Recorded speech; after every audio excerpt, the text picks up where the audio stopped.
Hello UGC aspirants, how are you all. As you all know, हमने Prahar series start कर रखी है जिसमें हम 60 मिनट में 60 क्वेश्चंस करा रहे हैं। पार्ट नंबर 6 आ चुकी है ऑफ जनरल पेपर 1। इससे पहले जितने भी पार्ट्स आए हैं आई होप आपने देख लिए होंगे। So I Sahil Balara, an expert faculty in general paper 1 commerce and management, welcome use to ad uncle official YouTube channel, that is ad uncle UGC NET की तैयारी। सो ज़्यादा देरी ना करते हुए हम आज की क्वेश्चंस पर बढ़ते हैं। And the first question here is question number 1. Waste produced by chemicals, aluminium, metal, etc. are। जो भी waste produce by chemical, aluminium, metals etcetera, ये कौन से वेस्ट होते हैं? Mining source, agriculture source, industrial source and deforestation. आपको बताना है चारों में से कौन सा आंसर होगा। So take your time, read the question again. Waste produced by chemical, aluminium, metal, etc. are। So chemicals वगैरह माइनिंग में निकलते हैं क्या, या एग्रीकल्चर से, या डिफॉरेस्टेशन से? The answer for this particular question is C. Obviously अगर केमिकल फैक्ट्रीज वगैरह है तो वहां से वेस्ट प्रोड्यूस हो रहा है। डिफॉरेस्टेशन तो कोई मतलब ही नहीं बनता। कई बार क्या होता है, सिर्फ 4 ऑप्शन बनाने के लिए कोई भी ऑप्शंस डाल देते हैं, तो डिफॉरेस्टेशन का तो कोई मतलब ही नहीं था ना इस क्वेश्चन में। So the answer for this particular question is C, that is industrial source are the source of the waste produced by chemical, aluminium and metal. Is that clear guys? Okay. Question number 2. Dash cover a wide range of material encompassing all kind of animal, organic and synthetic waste. तो आपको बताना है कि इसमें कौन सा fill-ups में fit होगा word. The first one is biomass, biogas, bio energy या फिर none of these. Dash covers a wide range of material encompassing all kind of animal, organic and synthetic waste. So the answer for this particular question is C, that is bioenergy. Next question here is, when was the national solar mission started? आपको बताना है national solar mission कब start हुआ था, 2009 में, 10 में, 12 में या फिर 14 में? When was the national solar mission started? A is 2009, B is 2010, C is 2012 and D is 2014. I know these are the static part. अगर पढ़े हैं तो पढ़े हैं, नहीं पढ़े हैं तो नहीं, मतलब पता होता तो what you can do is you can make an educated guess। और अभी तो एग्जाम नहीं चल रहा है, अभी आप लोग मेरे साथ प्रैक्टिस कर रहे हैं, तो प्लीज नोट इट डाउन, मतलब नोट कर लेना। अगर सेम क्वेश्चन रिपीट होता है तो आप इजीली आंसर कर पाए। So the answer for this particular question is B, that is 2010।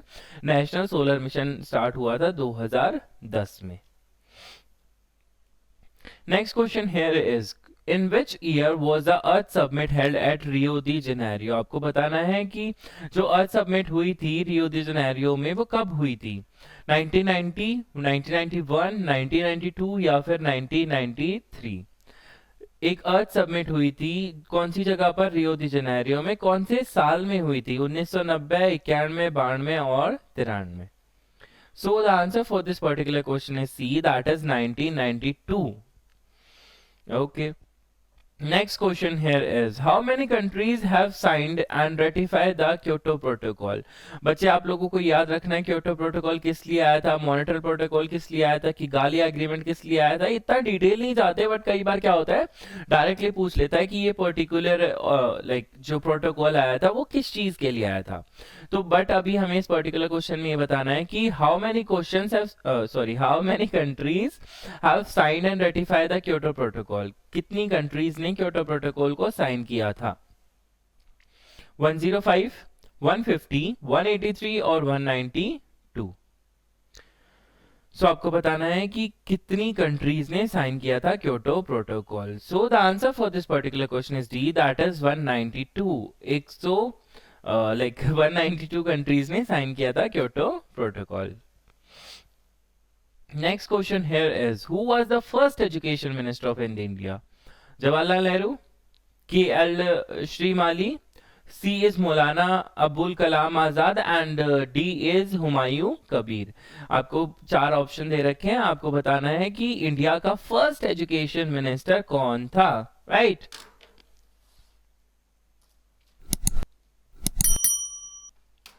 सो बताइए फटाफट से।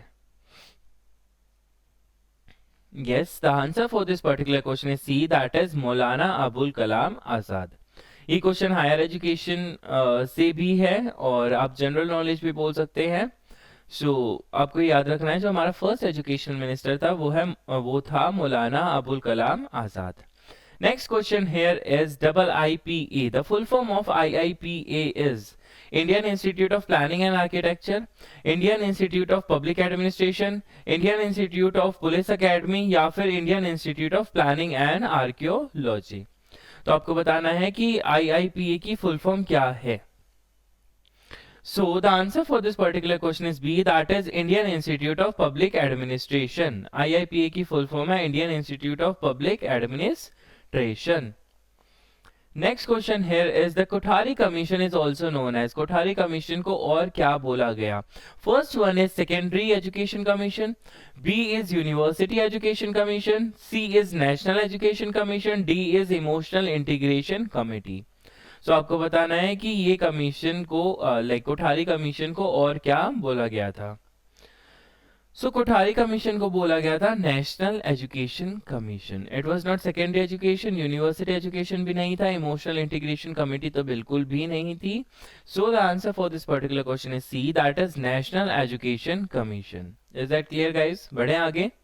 Okay, question number 9, When was the first engineering college in India established? आपको बताना है कि जो पहला इंजीनियरिंग कॉलेज था इंडिया में वो कब स्टैब्लिश हुआ था? 1847 में, 1892, 1947 या फिर 1993? So the answer for this particular question is A, that is 1847 was the first engineering college established in India. Question number 10. Which among the following is not a basic human value? Truth, love, inclusivity या फिर justice? आपको बताना है, देख रहे question में not लिखा हुआ है, तो आपको बताना है कि बेसिक ह्यूमन वैल्यू नहीं है ट्रूथ, लव, इंक्लूसिविटी और justice. So the answer for this particular question is C, that is inclusivity. Okay, question number 11, a teacher should, एक टीचर को कैसा होना चाहिए? Have knowledge of the subject. Obviously अगर मैं आपको पढ़ा रहा हूँ या आप भी तो टीचर बनने के लिए पढ़ रहे हैं ना, तो आपको उस पर्टिकुलर सब्जेक्ट की नॉलेज होनी चाहिए। B is introduce the lesson before starting to teach. Obviously जैसे एक सब्जेक्ट स्टार्ट करते हैं उससे पहले आपको इंट्रो देना होता है कि मैं आपको ये पढ़ाऊंगा, ऐसे ऐसे करके पढ़ाऊंगा, एंड आई होप आपको ये पता होगा। अपना इंट्रोडक्शन, बहुत सारी जो चीजें होती हैं वो आपको करनी होती है। तो ऑब्वियसली जैसे मैं इंट्रो दे रहा हूँ that I am Sahil Balara, welcome and all that, और लेसन बता रहा हूँ कि प्रहार सीरीज चल रही है। प्रहार का मतलब बताया कि भाई इसमें हम क्या करा रहे हैं, right? So that is the introduction. Be friendly and approachable. I really hope that कि मैं जैसे आपको पढ़ा रहा हूँ, I must be friendly and approachable to you guys. If you feel so तो please comment and let me know in the comment section that yes sir, आप में तीनों क्वालिटी है, and I agree with you. So the answer for this particular question is D, that is all the above। एक अच्छे teacher में तीनों चीजें होनी चाहिए, एंड आई रियली वांट कि ये सारी चीजें आप में भी हों, बिकॉज आप भी एक फ्यूचर टीचर बनने वाले हैं। Is that clear guys? बढ़े आगे। Okay, question number 12, dialogic teaching is teacher centre teaching method which was developed by. Dialogic teaching किसने डेवलप की थी? Professor Armstrong, robin and Robert या फिर कोई भी नहीं? कोई भी कोई भी नहीं, किसी का नाम नहीं है। It was just none of these. So आपको बताना है कि डायलॉजिक टीचिंग किसने डेवलप की थी? प्रोफेसर आर्मस्ट्रॉन्ग ने, रॉबिन ने, रॉबर्ट ने या फिर किसी ने भी नहीं? So the answer for this particular question is B, that is Robin Alexander. So Robin Alexander ने डेवलप किया था dialogic teaching. Okay, question number 13, identify the pedagogical benefit of MOOC. MOOC की फुल फॉर्म आप सब लोगों को पता होगी, मैसिव ओपन ऑनलाइन कोर्सेज। तो इसका क्या बेनिफिट है? Online forums, peer and self assessment, peer assessment and out of brand learning, या फिर all of these? So the answer for this particular question is C, that is peer assistance and out of brand learning. Is that clear? बढ़े आगे. Question number 14, information and communication technology. देख लो ICT. ICT support distance learning with. भाई ICT अगर support कर रहा है distance learning को तो कैसे कर रहा होगा भाई? लोकल एरिया नेटवर्क वो लोकल एरिया के लिए होता है. मेट्रोपॉलिटन इज जस्ट फॉर थोड़ा सा like bigger than the local and smaller than the wide. So don't you think will use wide because हम डिस्टेंस लर्निंग ऐसी ऐसी जगह पहुंचाना चाहते हैं, अदर रिमोट एरियाज जहां के बच्चे इधर उधर नहीं जा सकते. तो what we are doing, ICT के थ्रू उनको लाइक सपोर्ट कर रहे हैं to have the distance education. तो उसके लिए हमें क्या चाहिए होगा? उसके लिए हमें वाइड एरिया नेटवर्क चाहिए होगा. हमें मेट्रोपॉलिटन नहीं, लोकल नहीं, ना ही personal. We need wide area network. So the answer for this particular question is C, that is wide area network supports ICT technology for distance learning. Next question here is, what is the name of full length test in which the computer select difficult question for individual without considering their performance level? Adaptive test, linear test, performance test या फिर personality test. आपको बताना है कि dash is the name of full length, मतलब इन चारों में से एक नाम आएगा कि भाई ये फुल लेंथ टेस्ट है in which computer select different questions for individual without considering their performance level. Adaptive, linear, performance या फिर personality. So the answer for this particular question is B, that is linear test. Because यहाँ पर क्या लिखा हुआ है? Select different question for individual, मतलब सबके लिए क्वेश्चन सेलेक्ट करता है without considering their performance level, मतलब उनकी परफॉर्मेंस लेवल को कंसीडर नहीं करता. सबके लिए मतलब एक लीनियर टेस्ट बनाने की कोशिश करते हैं. Question number 14, fundamental research assumes that other variable do not change, tries to eliminate the theory by adding to the basic of theory. C is aim to say how things can be changed and D is analyze problem from the point of one discipline. आपको बताना है fundamental research का क्या मतलब है.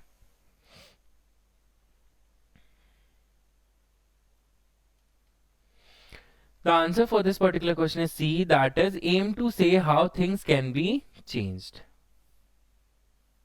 Next question here is epistemology is the study of. आपको बताना है epistemology किसकी study है? Knowledge, philosophy, reality या फिर metaphysics. So the answer for this particular question is A, that is knowledge. So epistemology का क्या मतलब होता है? It is the study of knowledge. Next question here is, in which of the following research books and records are the primary source of the data? Historical research, laboratory research, clinical research या फिर all of these. आपको बताना है कि research books और records मतलब कौन सी research में वो primary source of the data होता है. So The answer for this particular question is A, that is historical research. अब हम historical research कर रहे हैं तो हम उसके लिए क्या करेंगे भाई? बुक्स या फिर रिकॉर्ड्स हमारा क्या होगा? प्राइमरी सोर्स होगा. बिकॉज अब खुद जाकर तो सर्वे नहीं कर सकते ना हुमायूं का या फिर बाबर का, वो तो मर चुके हैं, right. Question number 19, in MLA guidelines the bibliography is titled as. MLA guidelines, APA, MLA, ये जो guidelines होती है इसको एक बार ना रीड कर लेना before going to the exam, because हो सकता है इसमें से एक क्वेश्चन बन जाए. तो bibliography is titled as reference list, source list, work cited या फिर citation. So the answer for this particular question is C, that is work cited. बढ़े आगे. Okay. Question number 20. Which of the following is not a concern for a researcher regarding the research ethics? आपको बताना है कि concern नहीं है, not a concern of research regarding the research ethics. Plagiarism, incorrect reporting, writing style या फिर falsification. Obviously plagiarism ना हो ये तो हमें ध्यान में रखना पड़ेगा ना, ये research ethics के अंदर आता है. Incorrect reporting, भाई हमारा कुछ रिपोर्ट कुछ आ रही थी गलत दे रहे हैं. Falsification, but writing style can be different ना. अभी हमने पढ़ा पीछे MLA, APA, जो भी हमारा राइटिंग स्टाइल होता है ये कोई कंसर्न नहीं होता है एथिक्स में. So the answer for this particular question is C, that is writing style. I hope आपको मजा आ रहा होगा। Okay, next question here is which of the following are a type of visual communication. Visual communication जिसमें बोल सकते हैं लिखने के अलावा बाकी सारी चीजें आती हैं। ओ सॉरी, मैंने लिखने के अलावा बोल दिया। लिखने के अलावा इज द राइटिंग, और उसके अलावा बाकी बचा ही क्या है? Sign, drawing, colour, photography. So the answer for this particular question is A, that is sign, drawing, colour और फोटोग्राफी। क्योंकि विजुअल कम्युनिकेशन में क्या आता है? ये सब आता है, राइटिंग नहीं आती है। Okay, so which form of non-verbal communication is defined as the study of non-linguistic body movements such as facial expression, gestures? So आपकी facial expression, gestures वगैरह ये सब किसके अंडर आते हैं? पैरालैंग्वेज, काइनेसिक्स, प्रॉक्सिमिक्स या फिर हैप्टिक्स? ये किसके अंदर आता है? काइनेसिक्स। पैरालैंग्वेज में पिच वगैरह आ जाते कि हम किस पिच में बात कर रहे हैं, हाई है, लो है। So the change of pitch comes in the paralanguage. And facial expression, gesture, जैसे मैं आपको ऐसे करके बता रहा हूँ दैट फोकस ऑन दिस, ये करो, ऐसे करो, रिपीटेड क्वेश्चन है। So these are known as the kinesics. And I guess when we talk about the distance, we talk about the proxemics, and when we touch haptics is the expression of the touch. जब आप पीठ थपथपाते हैं ऐसे, तो that is known as the haptics. So the answer for this particular question is B, that is kinesics. Question number 23. In a classroom, when a student raises his hand to speak, he is using emblem, display, regulator या फिर modifier. भाई हाथ ऊपर कर रहा है तो हाथ ऊपर कर रहा है ना, डिस्प्ले थोड़ी लगी हो इसके हाथ में, तो बी नहीं हो सकता। रेगुलेटर, रेगुलेटर क्या होता है? लाइक बोर्ड में लगा होता है पंखा चलाने के लिए, when we try to regulate कि भाई 5 पे चलेगा, 2 पे चलेगा, 3 पे चलेगा। The answer for this particular question is emblem. Emblem का क्या मतलब होता है? एम्बलम का मतलब होता है एक लाइक सिंबल बोल सकते हैं या फिर एक ऑब्जेक्ट बोल सकते हैं जिसके थ्रू हम कुछ रिप्रेजेंट करना चाहते हैं। For example when we raise hand, तो this is a symbol which represent something that you want to say something, right? So that is known as the emblem. Next question here is which of the following are the barrier of effective communication? जब आप communicate कर रहे हो तो नीचे 3-4 चीजें लिखी हैं, आपको बताना है कि ये एक बैरियर बन सकता है। इम्प्रॉपर टाइमिंग, ऑब्वियसली अगर आपकी इम्प्रॉपर टाइमिंग है तो it can be a barrier. Feedback, feedback आ रहा है तो वो बैरियर कैसे हो सकता है? अगर हम नॉइज को एलिमिनेट कर रहे हैं तो भी वो बैरियर नहीं हो सकता। सो the answer for this particular question is A, that is improper timings. Next question here is which of the following is true regarding radio? आपको बताना है रेडियो के रिगार्डिंग कौन सी चीज सही लिखी हुई है। It is a medium of sound, it is N intimate medium, it is a mobile medium, and all of these. So the answer for this particular question is D, that is all of these. It is a medium of sound, intimate medium and the mobile medium as well. Next question here is in a certain code, father is written as this, father is written as this and brother is written as this, then what will be the code of mother? तो F के बाद क्या आता है? G, G के बाद क्या आता है? H.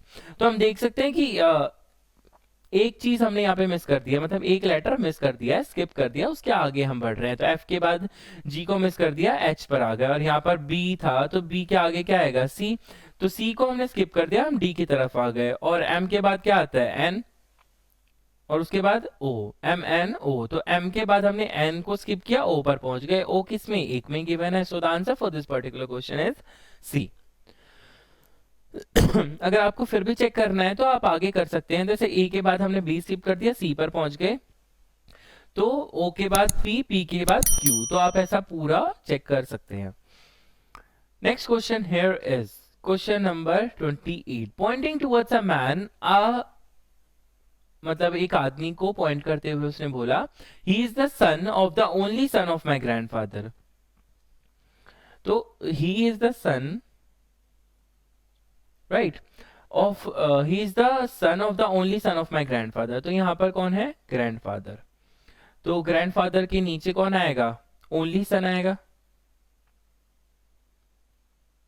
राइट, ओनली लिख लेते हैं यहां पे। उसके बाद ही is the son of the only sun, he is the sun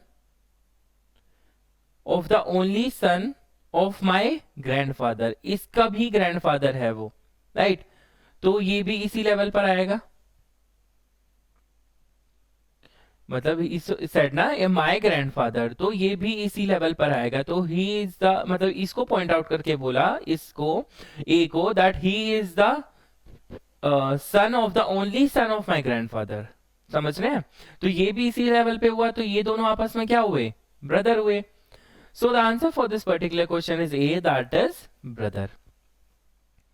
question number 29, आपको बताना है व्हाट परसेंटेज ऑफ 230, मतलब 230.5 इज 30.1। तो आपको मतलब सॉल्व करना है व्हाट परसेंट। तो व्हाट परसेंट हम कैसे निकालेंगे? एक्स निकालना है ना हमें, कितना परसेंट, तो किसका निकालना है?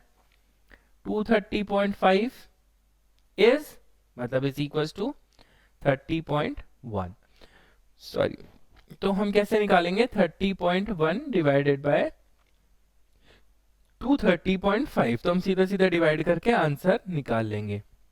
So the answer for this particular question is B, that is 13.0.5। Question number 31, आपको बताना है man is 14 year older than his son. एक आदमी 14 ईयर्स बड़ा है उसके बेटे से, तो सन क्या हुआ? सन मस्ट बी एक्स, और मैन क्या हुआ?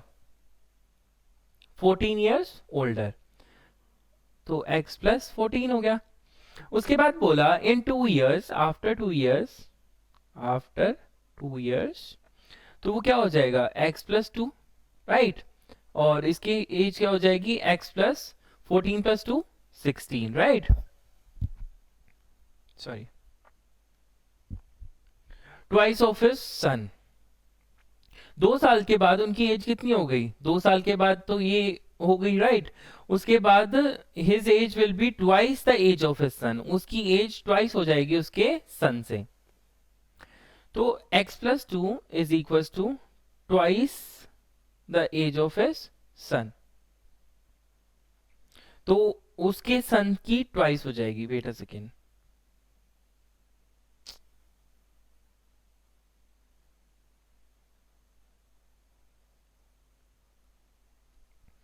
हाँ जी, इन 2 ईयर्स, 2 साल बाद 2 साल बढ़ा दिया। His age will be twice the age of his son, उसकी एज x प्लस 16 थी, twice the age of his son. तो इसको हम सॉल्व कर लेंगे। 2x plus 4 is equal to x plus 16, तो ये प्लस है, ये माइनस चला जाएगा। x is equal to 16 minus 4 is equal to 12। Son की एज निकालनी थी ना, तो सन की एज क्या है? x है। So the answer for this particular question is B, that is 12 years. I hope आपको मजा आ रहा होगा। 30 क्वेश्चन हम ऑलरेडी कंप्लीट कर चुके हैं एंड अभी 30 और बचे हैं, तो ऐसे ही हमारे साथ बने रहिए, प्रैक्टिस करते रहिए। Question number 32. Which among the following element can be observed in the analysis of categorical statement? Subject term, predicate term, copula, subject term, predicate term, subject term, predicate term and quantifier, subject term, predicate term, quantifier and copula. So the answer for this particular question is D. एक element can be observed in the categorical statement. Categorical statement में subject term भी होती है, predicate term भी होती है, quantifier भी होता है and copula भी होता है।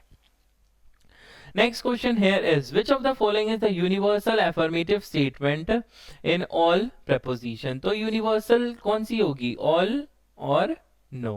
And we talk about the affirmative means we are talking about the positive. So positive और affirmative, universal affirmative एक ही statement है, that is all. तो all rocks are hard things, right? No rocks are hard things, some and some not. तो ये सब नहीं आता। When we talk about the universal affirmative, we are talking about the all series. अगर हम इसमें क्या करते, particular affirmative करते, तो आंसर होता some rocks are hard things. Next question here is, inductive logic studies the way in which a premise में, आपको बताना है कि एक इंडक्टिव लॉजिक होती है, उसमें प्रीमाइस कैसा हो सकता है? Support and entail a conclusion, not support but entail a conclusion, neither support nor entail a conclusion, support a conclusion without entailing it. So the answer for this particular question is D, that is support a conclusion without entailing it. Next question here is, which of the following is true regarding Shabda. तो Indian logic से question है, Indian logic से बहुत सारे question बनते हैं, तो एक बार उसको अच्छे से पढ़ के जाना। आपको बताना है कि शब्दा के बारे में ट्रू स्टेटमेंट क्या होगी। It is the fourth and the valid source of knowledge according to the Nyaya philosophy.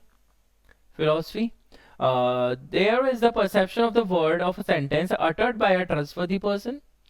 It is a thought of as transmission of information or consent, and it is an independent source of knowledge. So the answer for this particular question is B, that is A, B and C. ये पहली तीन statement ठीक है about the शब्द कि it is the fourth and valid source of knowledge according to Nyaya philosophy, and there is a perception of the word of sentence uttered by a trustworthy person. किसी भी trustworthy person ने कुछ बोल दिया तो that is the perception of the words. And it is thought as transmission of information or consent, and it is an independent source of knowledge. ये statement गलत है. क्वेश्चन नंबर 36, व्हेन डज विरुद्धा हेत्वा भाषा आकर्ष, आपको बताना है विरुद्धा हेत्वा भाषा कब अकर होती है. It occur when the middle term is contradicted by another middle term. B point is it occur when the middle term is too wide in nature. C is it occur when we have contradicted middle term. So the answer for this particular question is C. When we talk about मतलब जो विरुद्धा हेत्वा भाषा है, it occurs when we have contradicted middle term. Next question here is HTTP is the abbreviation of. मैं हमेशा आपको बोलता आ रहा हूँ जो भी abbreviation है, short forms वगैरह है, इसको आप अच्छे से एक बार पढ़ के जाना, because बहुत सारी हैं. तो जो जो आपको देखने को मिलती है उसे नोट डाउन कर लो अपनी अलमारी पे या फिर अपनी दीवार पे चिपका लो. So HTTP is the abbreviation of Hypertext Translating Protocol, Hypertext Transfer Protocol, Hypertext Tagging Protocol, Hypertext Tracking Protocol. So the answer for this particular question is B, that is Hypertext Transfer Protocol. Which of the following statement is correct? नीचे चार statement लिखे, आपको बताना है कौन सी statement सही है. The internet is a hardware networking technique. Internet is a software for computers. Internet is a vast network that connect computer all other world. So the answer for this particular question is C, that is internet क्या है, एक vast network है that connect computer all over the world obviously. Next question here is, which of the following facility that aid knowledge sharing is offered by intranet. तो आपको बताना है कि कौन सी facilities offer की जाती है by the intranet. Universal access to information, person to person interaction, informal networks या फिर all of these. So the answer for this particular question is D, that is all of these. When we talk about the facility that aid knowledge sharing is offered by intranets. तो intranets क्या होता है, universal access to information, yes, person to person interaction भी होता है and informal networks भी होते हैं. Question number 40, address book feature of the mail program include. आपको बताना है कि एड्रेस बुक फीचर जो होता है मेल प्रोग्राम में उसके अंदर क्या क्या आता है. Nickname of the people we frequently email, yes. Email address of the people we frequently email and the phone number of the people we frequently email as well. So the answer for this particular question is D, that is all the above. How many types of e-government service are there? आपको बताना है कितने type के ई government service हैं, 1, 2, 3 या फिर 4. Yes, the answer for this particular question is D. There are 4 types of e-governance. For example, G2G, that is government to government, government to business, government to I guess क्या था वो, consumers, not no consumers नहीं, citizens, right? And the last one is government to government, government to business, government to citizens हो गया, government to employees. Yes, yes. So there are the 4 main types of e-government service are there, that is government to government, government to business, government to citizens and government to employees. Next question here is, the Millennium Development Goals were intended to achieve by which year? आपको बताना है कि जो Millennium Development Goals थे उसमें एक आपने target set किया था कि वो कब तक अचीव हम कर लेंगे. Yes, the answer for this particular question is C, that is 2015. 2005, 10, 15 और 18, but the answer for this particular question is 2015. Pesticides are related to which type of pollution, आपको बताना है जो पेस्टिसाइड्स होता है वो कौन से टाइप का पोल्यूशन है, air pollution, water pollution, soil pollution या फिर noise pollution. It is a very basic and easy question, आप इजीली बता सकते हैं कि पेस्टिसाइड कौन से टाइप का पोल्यूशन है। Obviously it is soil pollution, जो पेस्टिसाइड हम यूज करते हैं सॉइल में यूज करते हैं ना पेड़ वेड़ के लिए, हम हवा में थोड़ी ना पेस्टिसाइड छोड़ देते हैं या पानी में, या फिर गाड़ी में पेस्टिसाइड थोड़ी ना भरते हैं, जो चलेगी तो पोल्यूशन पेस्टिसाइड निकलेगा। So next question here is the global increase in temperature can influenced by, जो ग्लोबली टेम्परेचर इंक्रीज हो रहा है तो वो उसको मतलब उससे क्या क्या इन्फ्लुएंस होगा, physical system, biological system, human system या फिर all of these. Obviously global warming बढ़ रही है तो उससे एक फिजिकल सिस्टम तो खराब होगा, इवन बायोलॉजिकल सिस्टम भी खराब होगा और ह्यूमन सिस्टम भी खराब होगा, तो सबको ही इंपैक्ट पड़ेगा ना, because it is global warming. Next question here is which event proved as a turning point for corporate environment liability in India, आपको बताना है, चार ऑप्शन गिवन है, Ganga pollution, oleum leak incidents, third one is Bhopal gas tragedy and D is all of the above। आपको बताना है कि the turning point of corporate environment liability बन गई थी इंडिया की, which was that? Bhopal gas tragedy, आप सब लोगों ने सुना होगा भोपाल गैस ट्रेजेडी के बारे में। So it becomes the corporate environment liability in India. Next question here is what is the Paris Agreement known as in French, French में पेरिस एग्रीमेंट को क्या बोला गया था, ले एंटे दी पारिस, and B is La Accord de Paris, C is Le Contract de Paris, and D is Le Agreement de Paris। So the answer for this particular question is B, that is Le Accord de Paris। Next question here is National Council for Teacher Education as a statutory body function under MOE, Ministry of Textile, MHRD and UGC। So the answer for this particular question is C, that is MHRD। Next question here is how many regional offices of the University Grants Commission in India are there? UGC के कितने regional offices हैं, आपको ये बताना है। So the answer for this particular question is A है 10, B is 6, C is 11, D is 9। So the answer for this particular question is B, that is 6। There are 6 regional offices for UGC। Question number 49. Prime Minister Research Fellowship is for student pursuing PhD programs in which of the following?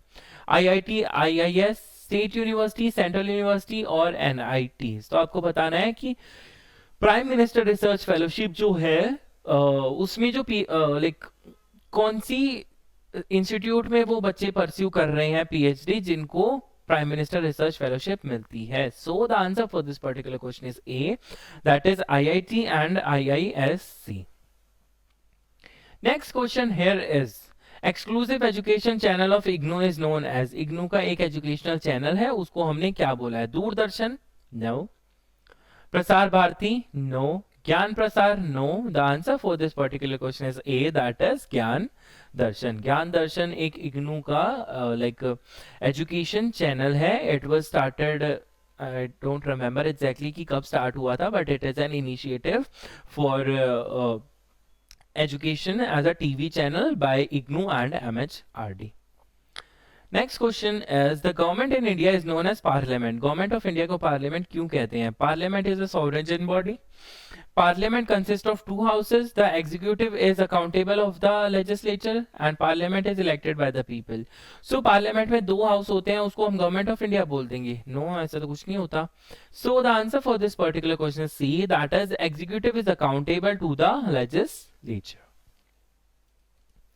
Next question here is question number 52। A teacher morale is a combination of, teacher का morale किस किस चीज का combination होता है? Psychological and physiological, psychological cause, psychological and environmental causes, psychological, physiological and environmental causes। So the answer for this particular question is D, that is psychological, physiological and environmental causes are the combination of the teacher's morale। Next question here is which of the following method of instruction is a learner centered strategy? TV and video, lecture तो learner centre नहीं होता, वो teacher centre होता है. And TV and presentation is also somewhere like teacher centre बोल सकते हैं, because student centre तो नहीं है ना. वीडियो जैसे चल रही है और टीवी तो लाइव है, तो आई गेस उसमें इंटरेक्शन होगा. But when we talk about the TV and the video, जैसे सामने कुछ चल रहा है, प्रोग्राम चल रहे हैं, आपको पसंद आ रहा है, आप रिस्पॉन्स दे रहे हैं, वो सामने से हल्क या फिर कैटरीना कैफ तो अंदर से आके आपसे बात नहीं करती ना. So the answer for this particular question is C, that is heuristic method. Heuristic method का क्या मतलब होता है? It is finding the best possible like solution for a problem. अगर आपको कोई भी प्रॉब्लम होती है तो हम बेस्ट सॉल्यूशन ढूंढने की कोशिश करते हैं, that is known as the heuristic method. जल्दी से जल्दी एंड सही वो सॉल्यूशन ढूंढने की कोशिश करते हैं. Which of the following is not a characteristics of MOOC. आपको बताना है कि मॉक की कैरेक्टरिस्टिक्स नहीं है. A is short video, B is peer and self assessment, C is rigid in nature, D is online quizzes. आपको बताना है कि इसमें से मॉक की कैरेक्टरिस्टिक्स नहीं है. मॉक की full form massive open online courses actually. So short videos, peer and self assessment, rigid in nature या फिर online quiz. Obviously online short videos होंगी क्योंकि हम ऑनलाइन पढ़ रहे हैं, हमें हेल्प करने के लिए. पीयर एंड सेल्फ असेसमेंट हो जाएगा, ऑनलाइन क्विजेस भी हम दे सकते हैं, but it must not be rigid in nature. मतलब वो फ्लेक्सिबल होता है, जब हमें टाइम मिल रहा है हम पढ़ सकते हैं, हम अपनी मर्जी से चीजें कर सकते हैं, that is known as the flexibility. तो जो ओपन कोर्सेज होते हैं उसमें हमें फ्लेक्सिबिलिटी प्रोवाइड होती है, वो रिजिड नहीं होते. Question number 55. ICT in education is a mode of education that use dash to support, enhance and optimize the delivery of information. Internet and communication technology, we are talking about delivery of information. Information and computer technology, तो यहाँ पे information नहीं लिखा हुआ था तो हमने इसको remove कर दिया. Internet and computer technology, no. Information and communication technology, यार ICT की full form he information and communication technology है. So that must be the answer only, right? So the answer for this particular question is D, that is information and communication technology. Next question here is question number 56. Aptitude test is an example of maximum performance test, personality test, projective test या फिर projective personality test. Yes, the answer for this particular question is A, that is maximum performance test. Next question here is according to the research design type of research method. Research design के according different types of research method आपको बताने हैं कि it can be divided into two categories: descriptive research and analytical research, exploratory research and conclusive research, applied research and fundamental research या फिर none of these. Yes, the answer for this particular question is B, that is exploratory research and conclusive research. Next question here is in post-positivism, epistemology is objectivist, realist, modified objectivist, and reality. So the answer for this particular question is C, that is modified objectivist. Next question here is cross-sectional studies. Cross-sectional I hope आपको पता होगा, is a longitudinal और cross sectional, दो होती हैं. Is a characteristics of which of the following research method? Descriptive, historical, analytical और clinical. So the answer for this particular question is A, that is descriptive research. Last question है आज के session का. In research area what does APA stand for? APA, MLA, इनकी full form और देख लेना लिखते कैसे कैसे हैं, right? So APA is American Psychological Association, Australian Psychological Association, Asian Psychological Association या फिर African Psychological Association. The answer for this particular question is A, that is American Psychological Association. So I guess 1 घंटे से पहले हमने 60 question खत्म कर दिए and you must be proud of yourself that आपने 60 क्वेश्चन कंप्लीट कर लिए हैं एंड आपकी मेहनत और अच्छी हो गई है. So this is our official Telegram channel UGC NET की तैयारी, आप उसे ज्वाइन कर सकते हैं। And this is our YouTube channel, आप इसको लाइक शेयर एंड सब्सक्राइब कर दो। And if you are liking my effort so please do let me know in the comment section कि हाँ सर हमें ये वीडियोस अच्छी लग रही हैं, और जो भी चीज़ें आपको अच्छी लग रही हैं please let me no and you can give the suggestions कि सर हमें ऐसा और कुछ चाहिए, तो I will try to provide you that. Okay, so that's all for today and thank you so much for coming in my class. Bye bye guys, कल मिलते हैं at the same time. Bye guys. Now install all new Eduncle mobile app for a holistic learning experience of your higher education. From doubt solutions, preparation notes, exam updates and practice questions, get all of these under one roof. Follow our social media for latest exam notifications and share your concerns with us through WhatsApp. Like the video, subscribe the channel and comment your suggestions down below. With Eduncle, karo life ki tayari.